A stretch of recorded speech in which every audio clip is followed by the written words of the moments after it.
Questioner.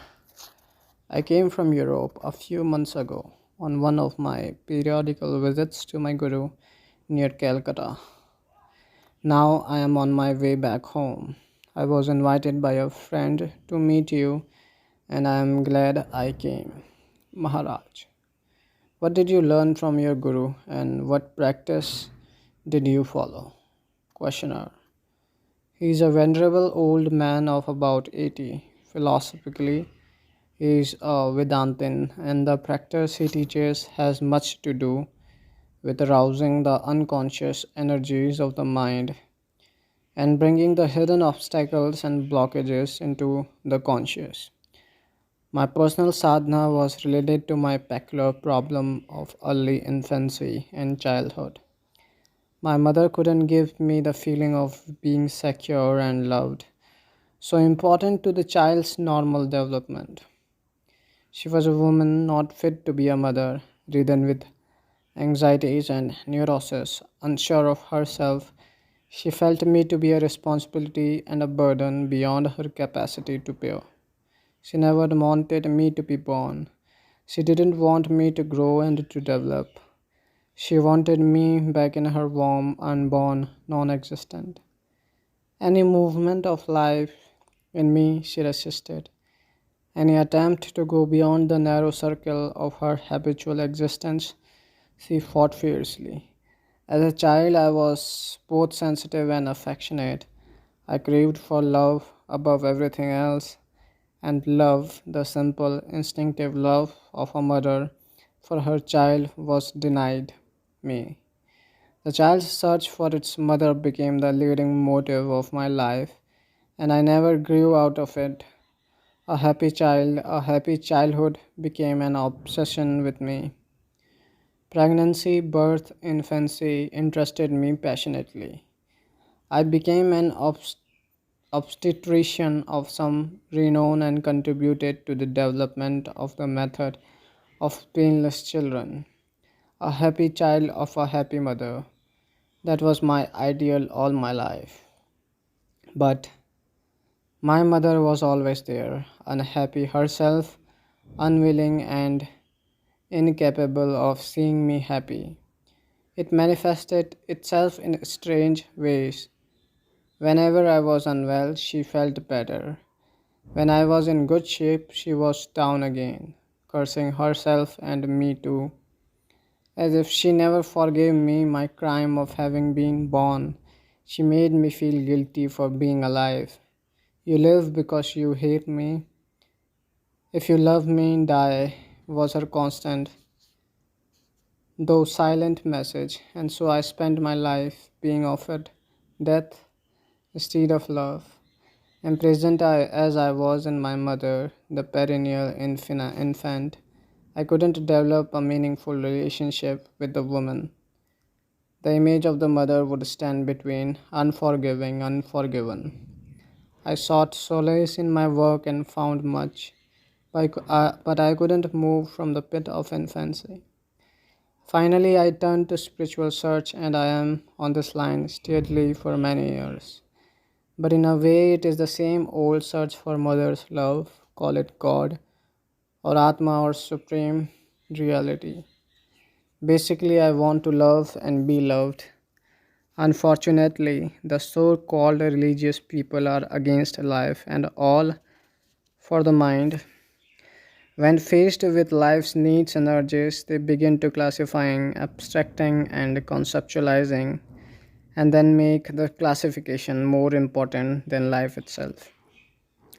They ask to concentrate on and impersonate a concept instead of the spontaneous integration through love.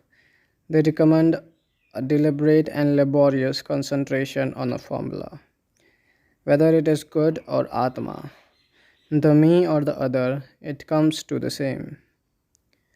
Something to think about, not somebody to love. It is not theories and systems that I need. There are many, equally attractive or plausible. I need a stirring of a heart, a renewal of life, and not a new way of thinking. There are no new ways of thinking, but feelings can be ever fresh. When I love somebody, I meditate on him spontaneously and powerfully, with warmth and vigor, which my mind cannot command. Words are good for shaping feelings. Words without feeling are like clothes with nobody inside, cold and limp. This mother of mine, she drained me of all feelings. My sources have run dry. Can I find here the richness and abundance of emotions which I needed in such ample measure as a child? Maharaj, where is your childhood now and what is your future? Questioner, I was born, I have grown, I shall die. Maharaj, you mean your body, of course, and your mind. I'm not talking of your physiology and psychology. They are a part of nature and are governed by nature's laws. I'm talking of your search for love. Had it a beginning? Will it have an end? Questioner. I really cannot say. It is there from the earliest to the last moment of my life. This yearning for love, how constant and how hopeless. Maharaj, in your search for love, what exactly are you searching for? Questioner, simply this, to love and to be loved. Maharaj, you mean a woman? Questioner, not necessarily. A friend, a teacher, a guide, as long as the feeling is bright and clear. Of course, a woman is the usual answer, but it need not be the only one. Maharaj, of the two, what would you prefer, to love or to be loved? Questioner, I would rather have both, but I can see that to love is greater, nobler, deeper. To be loved is sweet, but it doesn't make one grow.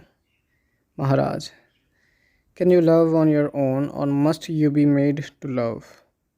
Questioner, one must meet somebody lovable, of course. My mother was not only not loving, she was also not lovable. Maharaj, what makes a person lovable? Is it not the being loved? First you love and then you look for reason? Questioner, it can be the other way round. You love what makes you happy. Maharaj, but what makes you happy? Questioner, there is no rule about it. The entire subject is highly individual and unpredictable. Maharaj, right. Whichever way you put it, unless you love, there is no happiness. But does love always make you happy? Is not the association of love with happiness a rather early infantile stage? When the beloved suffers, don't you suffer too? And do you cease to love because you suffer? Must love and happiness come and go together? Is love merely the expectation of pleasure? Questioner. Of course not. There can be much suffering in love, Maharaj. Then what is love? Is it not a state of being rather than a state of mind? Must you know that you love in order to love? Did you not love your mother unknowingly? Your craving for her love, for an opportunity to love her, is it not the movement of love? Is not love as much a part of you as consciousness of being? You showed the love of your mother because you loved her. Questioner. But she wouldn't let me, Maharaj. She couldn't stop you. Questioner. Then why was I unhappy all my life? Maharaj, because you didn't go down to the very root of your being. It is your complete ignorance of yourself that covered up your love and happiness and made you seek for what you have never lost. Love is will, the will to share your happiness with all. Being happy, making happy. This is the rhythm of love.